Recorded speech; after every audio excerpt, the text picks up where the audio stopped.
Hi folks, welcome to episode 75 of the Epochs of the Load Seaters. I'm joined by Bo, and we are going to be continuing our discussion on William the Conqueror, what he did after Hastings, because of course he's had his difficult early life. He seems to have some claim to the crown of England, even if it's weak. He has come over, he has defeated Harold Godwinson.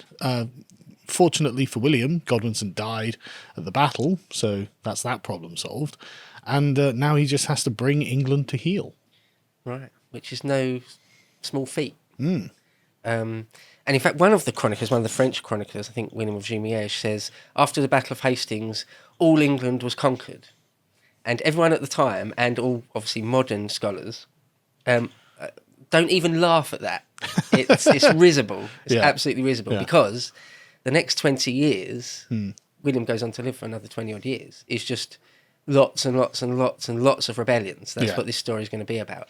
And in fact, you know, the story isn't really resolved properly, the sort of tension between Anglos and Normans, until the days of John, King John. Yeah. So, and in some small ways, still struggle with it today, Well, in a very small sense. Honestly, you could probably argue that the Labour Party and the Conservative Party could be framed as Anglo-Saxon versus Norman. I'm not even joking. Well, yeah, I'm not even joking. If you look at the average membership and trace their lineage back, I bet if you were to check the surnames, there's a preponderance of French surnames in the Conservative Party and a preponderance of Anglo-Saxon surnames in the Labour Party. Not even joking. Possibly, yeah. I mean, that is a thing that the historians have looked at. For example, in the I didn't know I was going to talk about this, but in the Battle of Bosworth Field in 1485. Historians love to look at that and see what Norman names are there and which ones aren't. And one of the things modern scholars talk about a lot is where earldoms and bishoprics are or aren't changed for Norman, swapped out for Normans. Yeah. But we can get into all of that. Right. So last time we left off with the end of the battle, didn't we? And so just, I suppose, one of the first things to say about Harold, some say he was buried correctly in consecrated ground, but most say his remains, what left of them, because they were probably mutilated, well, they were mutilated, was buried on just a sort of a random cliff overlooking the shore, because that was part of, that's meant to be sort of ironic, or a final posthumous slap in the face that you were supposed to protect the Anglo-Saxon shore. Well, now you can look out over it forever, kind of thing. Yeah. Now, one of the things that was said was that he was so mutilated, particularly his face, that no one could really identify him. They had to get his mother, or possibly his mistress, Edith the Swan-necked, who there were certain marks on his body that he could be identified by. But just to mention then, his mother, Gaitha, her name was, of course her husband Godwin is already passed away, and she'd lost Tostig at Stamford Bridge, and she'd lost Harold, of course. And then his two brothers as and well. there were another two brothers, another of her two sons, Leothwine and Girith. Yeah. So in very short order, she'd lost 4 sons, 3 in one day. Yeah. And so you can imagine, She can't have too many left. I mean, that's got to be all. There are right. some. Oh, are there? And I think there's one more of her sons, but all these men have got children of their own. Right. And then later, the grandchildren of Godwine come into it. Right, okay. And even she herself becomes sort of a lightning rod for rebellions and things. Right. Because she seems to be a formidable person. Yeah. And she comes into it in her own right a bit. I mentioned the Malfoss, didn't I? This trench, this sort of ditch on the other side of Senlac Hill, where lots of Normans fell. We're told there was high grass concealed an ancient rampart there. William of Poitiers says of the battlefield of Hastings that far and wide the earth was covered with the flower of the English nobility and youth, drenched in blood. Because that's one of the things that also comes up a lot, especially from sort of the religious side of things, the ecclesiastical side of things, is that even for the 11th century, it was particularly bloody, apparently. It was particularly gruesome. And that this sort of, this idea of sort of blood guilt William could never wash himself clean of it, no matter how many abbeys he founded or monasteries he endowed. Surprised, because you think the 11th century is a pretty bloody place. Well, yeah. Hopefully, yeah. This is not a very nice place. There are a lot of nasty things happening. Hopefully, we'll get into it towards the end of this one, or maybe in the next one. But apparently, for the 11th century, despite all the blindings and mutilations I've spoken of, apparently William was less murderous than the Vikings, the Anglo-Saxons, other people in France. We see, modern scholars say, we see sort of the first concepts of chivalry coming in. It didn't really apply to normal people, but if you're an earl or something, you'd quite often merely be imprisoned for life, or even pardoned. Which is funny, because you think of William the Conqueror as extremely brutal, and he was in many ways. On the field, but actually afterwards, I don't feel I don't have the impression of him being an excessively cruel ruler.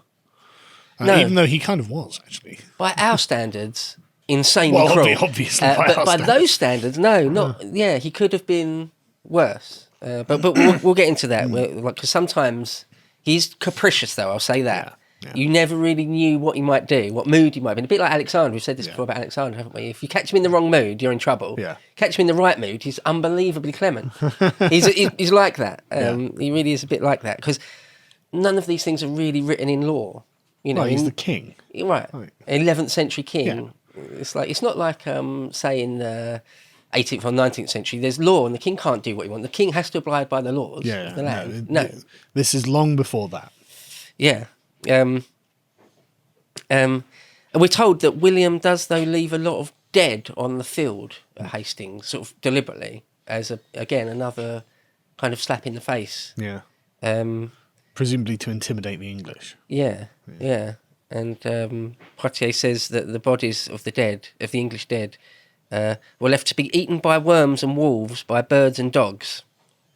Now, of course, it's a big physical task to bury thousands of people, and yet still some efforts would usually be made, or you'd let families come and get their dead, which he did a bit but not entirely. Again, it's sort of a symbolic thing to have them eaten by dogs and things. Well, as I say, some say Harold was buried on this cliff top. Seems a bit poetic. Others say he was buried at Waltham Abbey. Just as simple as that. He's at Waltham Abbey. Now that's the thing. Could be either, couldn't it? I mean, who right. knows? That's the thing that's going to come up loads in this story, and probably the next Epochs, is that there's quite often two versions of things, two stories of things, and we just don't know. Or quite often I'll say, this happened, we think, we don't know, we can only infer. Or there's one line from the Chronicle, or there's one line from the Carmen that tells us this, and it's shaky.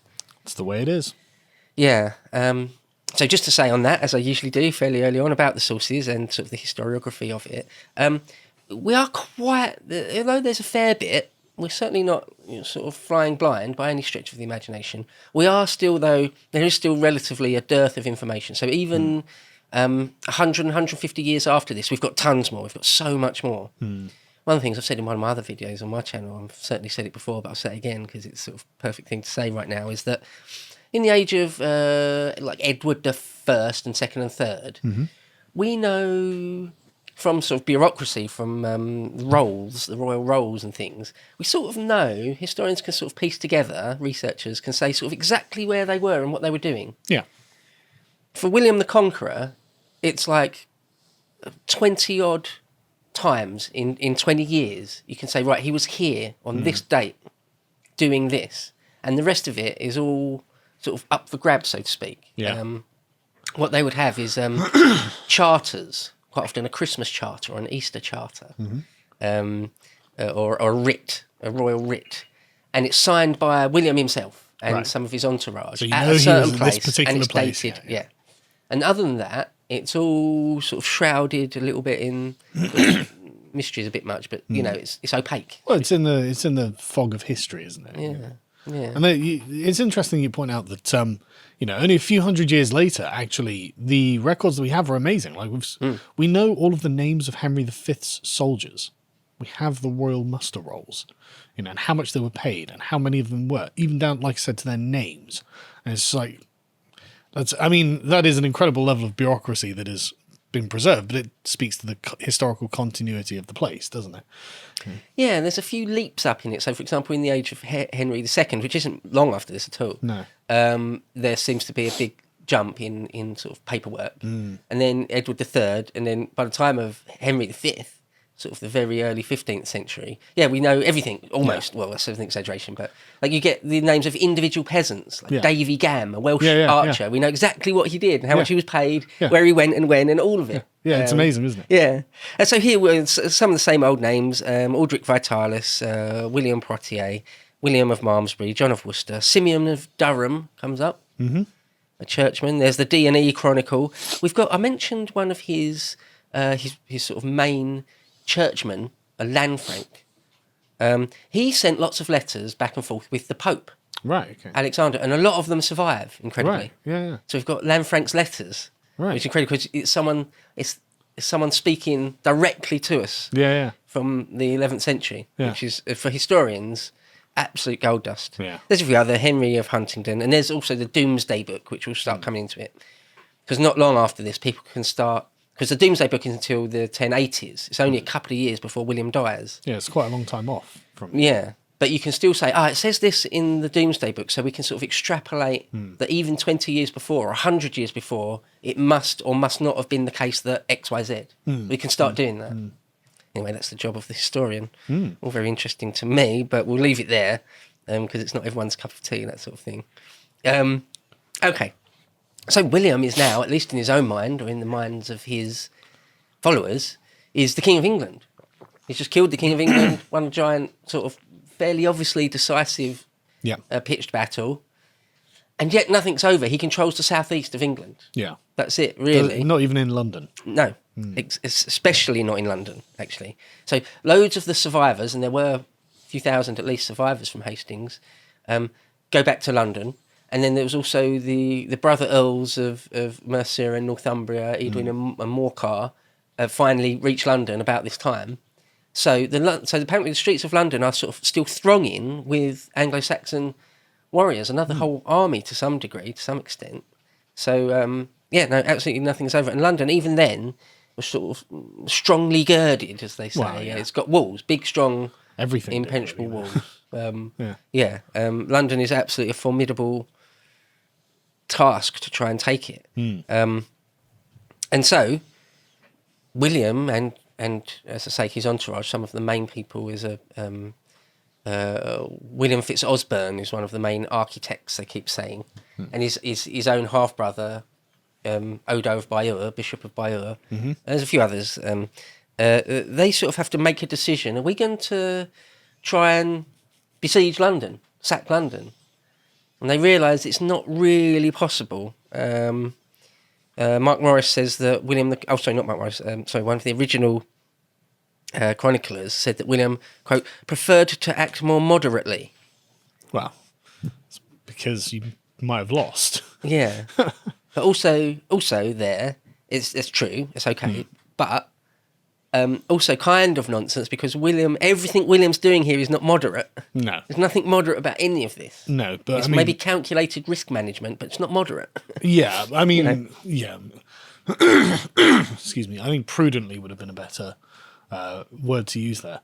But like, he doesn't have the manpower to spend on a siege, so. Right, yeah, a big, massive siege like that. I mean, it's just like Hannibal at the gates of Rome. Yeah, exactly. Okay, you can conquer all of Spain and southern France and northern Italy and beat multiple Roman armies at their best, but you can't besiege Rome. That's a whole another thing. You need almost a nation of people, something like that, to do that. Because for anyone who doesn't know, the thing about walls is that they're called force multipliers, and you are going to lose a lot of men trying to storm them. And if your walls are very, very good, then look at Byzantium. Yeah. It took 1,000 years to take that. Yeah. You know, Yeah. just because their walls were so great, sort of the walls of Theodosius. So anyway, the day out, apparently William camps on the ridge at Senlac Hill, where Battle Abbey is. Right. One very quick note I'll say about that, because someone left a comment on one of the YouTube videos, and it's a fair comment, saying it's not Senlac Hill, it's some other hill. And I have seen that said, because there's sort of minimal archaeology showing that a battle happened there. So that's sort of a fair enough thing to say. However, why would William build a Battle Abbey on the wrong hill? Because Battle Abbey certainly dates from 1070, 1071. I mean, it's not like he wasn't there. Exactly. So So it's just a bit odd. But that's the way history is quite often. Like the field at Agincourt, there doesn't seem to be any death pits there or thousands of arrowheads lying around when you do the archaeology. So it's like, well, what's going on? I've always wondered about this, like, because I mean, there's just essentially an unlimited amount of time afterwards for peasants or whoever's come and scavenge anything from the battlefield, right? So like, it's entirely possible that like over the next year or two, just thousands of people have come there and been like, right, great stuff, I can salvage and sell. Yeah. Well, at least you're absolutely right, 100% right.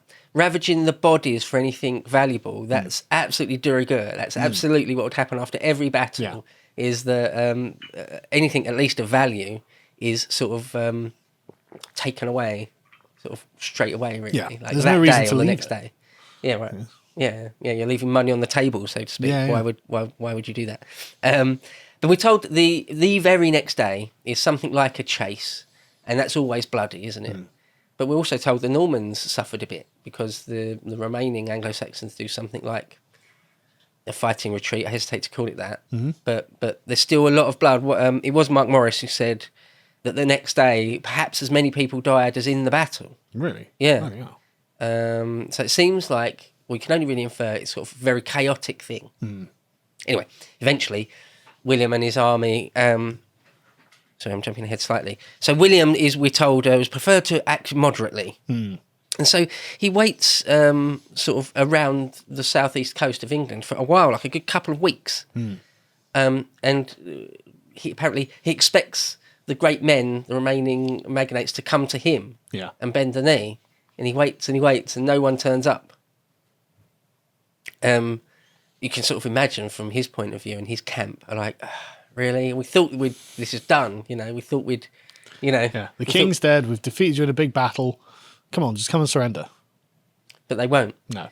So Morcar and Eadwine and Stigand, the Archbishop of Canterbury, and all the other magnates, there's many more, we know some of their names, they sort of have a Witan, it's not really a full Witan, but they proclaim Edgar the Aetheling to be the new king, who is, directly in the line of, is in the House of Wessex, the house of Alfred and the Confessor and everything. Right, so he's got a better claim than William there. Oh, yeah. In one of the Shame he doesn't have a better army than William. Yeah. Well, he's still a teenager. Right, okay. He's still a teenager. I think he's not a young teenager, but he's not not a full-blown actor in his own right still. He does go on to live for a long time and have an interesting life, very interesting life. The ups and downs of his fortunes are sort of quite remarkable. And so it seems that this window of time that the English, the Anglo-Saxons, in their minds, they're thinking, okay, nothing's over here. Maybe we can perhaps even have another battle and maybe turning back. It's all still to play for, basically, in their minds. But so in the end, William realises, well, it's a pretty simple choice. I've either got to go home or I've got to push on. But he's sort of already not at his limit, but he's lost quite a few guys. And some of them are beginning to... There's a little bit of dysentery at one because they're foraging, but you can only do that for so long in the same area before all the food runs out, as simple as that. So he pushes on towards London, goes through Canterbury, but they don't take Stigand hostage or anything because he's not there, he's in London. Right. And they get to basically the South Bank because back then London was not just a giant sprawling metropolis, it was actually a contained city. Yeah, the walled London was entirely north of the River Thames. Whereas nowadays it's massive and sprawling. And so they get to basically, London Bridge and the South Bank, where today it's sort of theatre land, and the London Eye around there. And they do try, they line up their cavalry a bit, some Norman knights to try and push across the bridge. But the men of London repel that, which is sort of something, isn't it? Because the Norman cavalry is supposed to be something very formidable, something approaching. Well, it is. Yeah, well, it is. Yeah. There's no question of it, and so that is impressive that they can push them back. But perhaps to be funneled across a bridge, that's Not advantageous to them. and so they're pushed back, and so the leadership, William and his men, make the decision: we could keep trying this. Could keep trying, maybe we could try make siege engines and all sorts of things, but they decide it's just not feasible. Whatever reason, they decide it's just not feasible. We're not sure if William the Conqueror as well was waiting for or had hoped for more reinforcements from Normandy. Again, this is what it's like. One of the chronicles says he is, and the other one makes no mention. The other ones make no mention whatsoever of that. I think it's plausible. It's completely plausible. Plausible that he is. Yeah. To watch the full video, please become a premium member at lotuseaters.com.